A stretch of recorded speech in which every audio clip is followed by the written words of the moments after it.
Robot কথাটি শুনলে আমাদের চোখের সামনে ভেসে ওঠে একটি যন্ত্র যেটি মানুষের মতো সকল ধরনের কাজ করতে সক্ষম। তো রোবটের দুনিয়ায় সাড়া ফেলে দিল চীন। ইতিহাসে প্রথমবারের মতো মানব মস্তিষ্কের কোষ দিয়ে তৈরি হলো রোবটের মস্তিষ্ক। এতে চলিত পথে কোনো বাধা পেরানো থেকে শুরু করে নিজের ইচ্ছায় যে কোনো জিনিস তুলতে পারবে রোবটটি। দরকার হবে না আলাদা কোনো কমান্ড বা প্রোগ্রামিং। রোবট নিজেই চলতে পারে, মানুষের কাজ সহজ করতে পারে, তবে যেসব ক্ষেত্রে কাজ অনুযায়ী রোবটকে পরিচালনা তৈরি করে দিতে হয় আলাদা প্রোগ্রামিং কোড। রোবটের কার্যক্রমকে সহজতর করে কৃত্রিম বুদ্ধিমত্তা বা এআই নিয়ে যখন অনেক পরিচয়, তখন চীনের একদল গবেষক এগিয়ে গেলেন আরও এক ধাপ।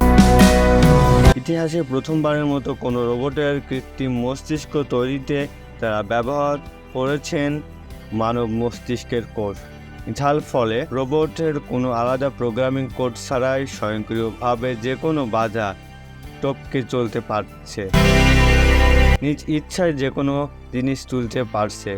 সম্প্রতি চীন সংবাদ মাধ্যম সাউথ চায়না মর্নিং পোস্টের বরাত দিয়ে ইন্ডিয়ার সংবাদ মাধ্যম টাইম অফ ইন্ডিয়ার এক প্রতিবেদনে বলেছেন, চীনের তিয়ানজিন বিশ্ববিদ্যালয়ের গবেষক মানুষের ও রোবটের বুদ্ধিমত্তার সংমিশ্রণ করে নতুন এক যুগে নিয়ে যাওয়ার আভাস দিয়েছেন।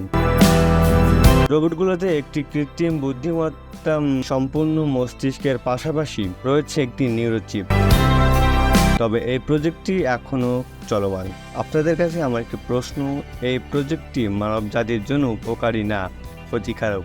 জানিয়ে দিবেন কমেন্ট বক্সে। এর আগেও আমরা চীনের অনেক নতুন আবিষ্কার দেখেছি, যেমন নকল চাল, নকল ডিম, নকল পেঁয়াজ, নকল মাংস, নকল বাঁধাকপি, এমনকি নকল দুধ। এগুলো কোনোটি মানব জাতির জন্য উপকারী ছিল না, বরং ক্ষতিকারক ছিল। তো এই আবিষ্কারটা মানব জাতির জন্য কি বয়ে আনবে তা ভবিষ্যতে বলে দিবে। তো আজকের মতো এখানেই বিদায় নিচ্ছি। দেখা হবে নতুন আরেকটি ভিডিওতে। ততক্ষণের জন্য আমাদের চ্যানেলে অন্যান্য ভিডিওগুলো দেখে থাকুন।